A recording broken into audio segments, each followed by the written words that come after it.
সকাল সকাল এই পাশে মারামারি ঠেলাঠেলি করতে করতে ভোর 5টায় নেমে পড়লাম শান্তিনিকেতনের উদ্দেশ্যে। হে গাইস, আমি রিমি আর তোমরা দেখছো আমার চ্যানেল মাহি রিমিতে। তো এই ঠান্ডায় চা লাভারদের জন্য তো চাটা একটা দুর্দান্ত খাবার। তো পাশে আমাদের সঙ্গে একটা ঘটনা হয়েছিল, তো সেটাই আমি সবাইকে বলছিলাম আর খুব হাসাহাসি করছিলাম সবাই মিলে। তারপর হাঁটতে হাঁটতে খুব খিদে পেয়ে গেছিলো, কারণ আমাদের কাটোয়া থেকে বোলপুর অনেকটাই দূর, যেতে অনেকটা টাইম লাগে। তো খিদেও পেয়ে যায়, তখন 9টা বাজছিল আর কিছু খেয়ে যায়নি সকাল থেকে। আর এই দেখো, এই ম্যাডামের ফিল নিয়ে নিয়ে খাওয়ার আর ঢং করা তো যাবে না।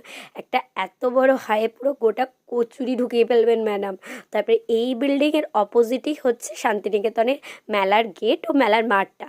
তো আজকে ছিল মেলার লাস্ট দিন, তো ঢুকেই সামনে কিছু স্টল ছিল, সেগুলো দিয়ে প্রবেশ করছিলাম। দুর্দান্ত সব জিনিস, আর এত স্টল, কোনটা ছেড়ে কোনটায় যাব। নেক্সট পার্টে তোমরা সব কিছুই দেখতে পেয়ে যাবে।